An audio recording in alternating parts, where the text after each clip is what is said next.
बिस्मिल्लाहिर्रहमानिर्रहीम। अस्सलाम वालेकुम नाज़रीन, मैं हूं जमशेद अंसारी। नाज़रीन, आज के इस वीडियो में हम दो मौज़ूआत पे बात करेंगे।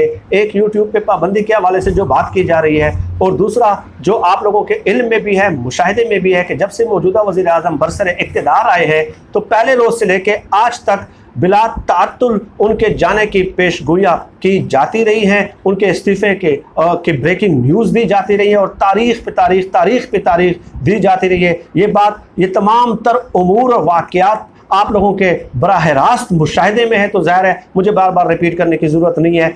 बज़ाहिर ये दो मौज़ूआत अलग अलग हैं, लेकिन मैं कोशिश करूँगा कि इन दोनों मौज़ूआत में तत्बीक कायम कर सकूँ। तो पहले तो शॉर्टकट बात कर लेते हैं कि यूट्यूब पे पाबंदी के हवाले से जो बात की जा रही है, वो शौकत अली साहब हैं कोई मौसूफ़, उन्होंने जो है सोशल मीडिया पे एक गुस्ताखाना मवाद और फिर कवाराना मुनाफरत में मबनी कोई मवाद शेयर किया था। सुप्रीम कोर्ट में उस केस की समाअत थी, सुप्रीम कोर्ट ने उनकी दरख्वास्त ज़मानत मुस्तरद कर दी और साथ ही साथ सुप्रीम कोर्ट ने PTA और DG FIA वाजिद ज़िया साहब से जवाब तलबी की कि इस किस्म के मवाद के तदारुक के लिए क्या आप लोगों के पास कोई मैकेनिज़्म नहीं है, क्या कर रहे हैं आप लोग और कौन से स्टेप्स और मेयर्स आप लोग ले रहे हैं। तो PTA ने कहा कि खैर हम इस किस्म के मवाद को जो है ना रिपोर्ट कर सकते हैं और उसको हटा नहीं सकते। तो बहरहाल सुप्रीम कोर्ट के जजेस ने फिर कहा कि अदालती फैसलों पे तनकीद की जा सकती है, क्रिटिसिज्म की जा सकती है।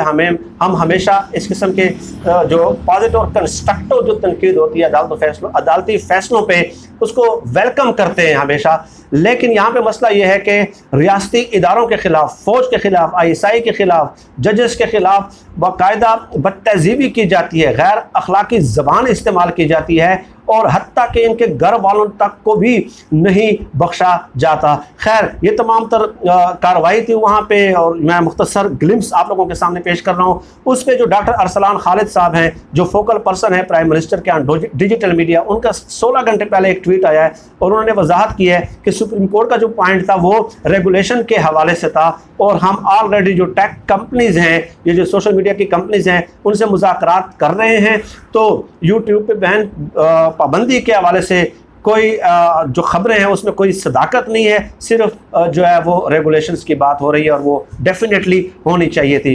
अब ये खबर तो नाज़रीन सुप्रीम कोर्ट के ये ख़ास खबर का पर्सपेक्टिव मैंने बताया और उस ख़ास खबर के तनाजुर में ये रिमार्क्स आए कि यूट्यूब पे पाबंदी का जो इंदिया है वो सुप्रीम कोर्ट की तरफ से हमें नज़र आता है। अब आगे क्या होता है ये तो वक्त ही बताएगा, लेकिन मैं इस बात को कनेक्ट करता हूँ एक और बात से कि सोशल मीडिया पे आप लोग देख लें नाजरीन कि किस किस्म की खबरें दी जाती हैं और किस कदर गैर जिम्मेदारी का मुजाहरा किया जाता है कि सोशल मीडिया पे रियासती इदारों के ख़िलाफ़, इवन के ISI के ख़िलाफ़, DG ISI के ख़िलाफ़, आर्मी चीफ के ख़िलाफ़, पूरी पाक फ़ौज के ख़िलाफ़ और जो है ना वज़ीर आज़म के ख़िलाफ़, सदर के ख़िलाफ़, यानी कि ये हाई ऑफिशल्स होते हैं और पूरी रियासत को, हुकूमत को ये रिप्रेजेंट कर रहे होते हैं, तो उनके ख़िलाफ़ इंतहाई मनगढ़ंत बेबुनियाद किस्म की बातें जो है ना वो शेयर की जाती हैं और बाकायदा नाम लिए जाते हैं, तारीख़ें दी जाती हैं।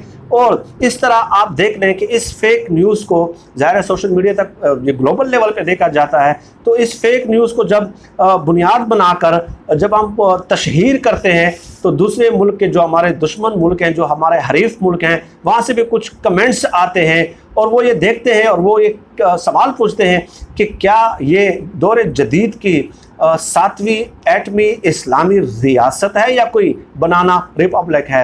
अब मैं आप लोगों के सामने एक मिसाल पेश करता हूँ। मिसाल ये है नाजरीन कि आज से ठीक जो है अप्रैल के स्टार्ट की मैं बात कर रहा हूँ, मैंने एक मौसूफ़ की वीडियो देखी, उसमें उन्होंने बाकायदा टाइटल दिया कि कल रात वज़ीर आज़म से जो है ना इस्तीफ़ा तलब कर लिया गया है, कल रात।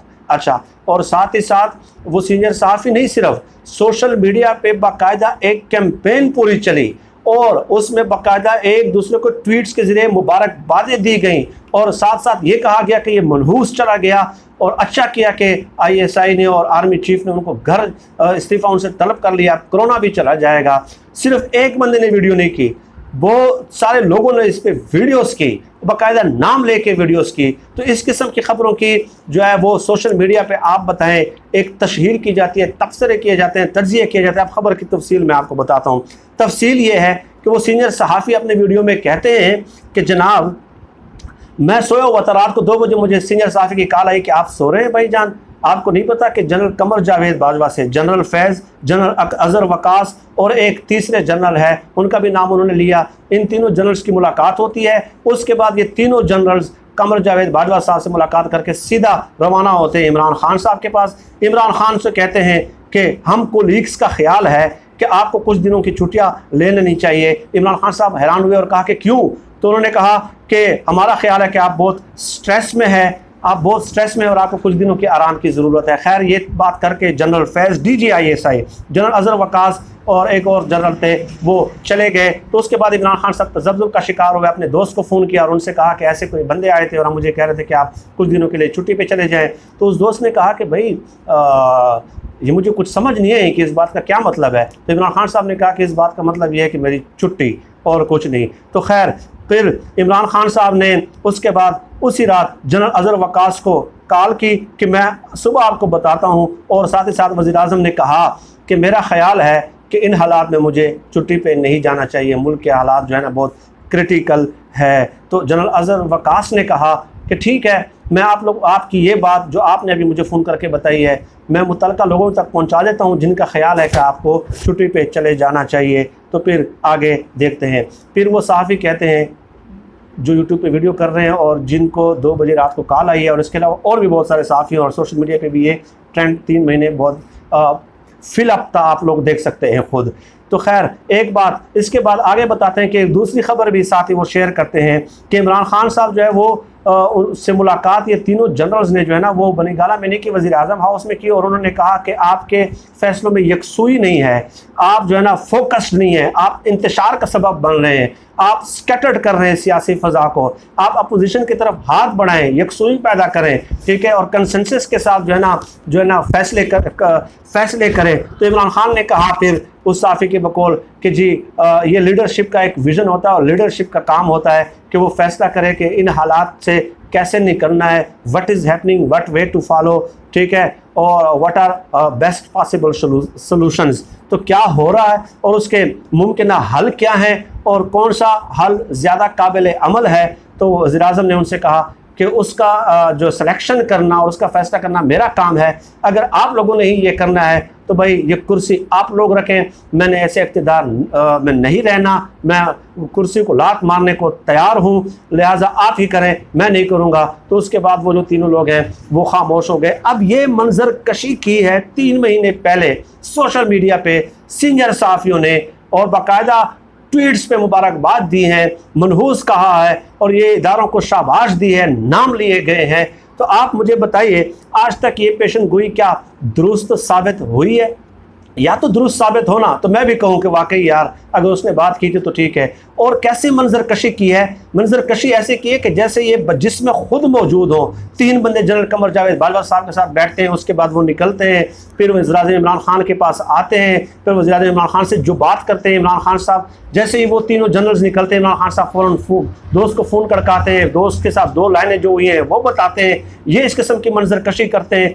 पूरी दुनिया में रियासती इदारों को मनगढ़ंत फेक न्यूज़ की बुनियाद पे ये गुमराह करते हैं। क्या किसी और मुल्क में ऐसा होता है? मुझे कोई एक वीडियो ऐसा तबसरा तज्जिया किसी ज़ाहिर पूरी दुनिया में, इंडिया में इस्तेमाल होते हैं, पूरी दुनिया में ये यूट्यूब पे वीडियोस बनती हैं, तो आप मुझे बताइए कि कोई ऐसा मौजूद है या नहीं मौजूद कि रियासती टॉप और कौन रहता है? जनरल कमर जावेद बाजवा ISI दरमियान में आ गई, वज़ीर-ए-आज़म दरमियान में आ गए, तो सब उसमें आ गए और उनके खिलाफ एक प्रोपेगेंडा, एक फेक न्यूज़ के और इस किस्म की ख़बरों से नाज़रीन एक माशरती राय, माशरती मिजाज, एक माशरती रुझान, माशरती जहन रियासती इदारों के ख़िलाफ़ बनाया जाता है और इस किस्म की बातें जो है ना समाज के एक एक फ़र्द के तहतुल शऊर में नक्श की जाती हैं। ये बग़ैर किसी तो सुप्रीम कोर्ट के जो रिमार्क्स थे किस किस्म के रेगुलेशन होनी चाहिए सोशल मीडिया को, इस किस्म की ख़बरें आप शेयर होती हैं।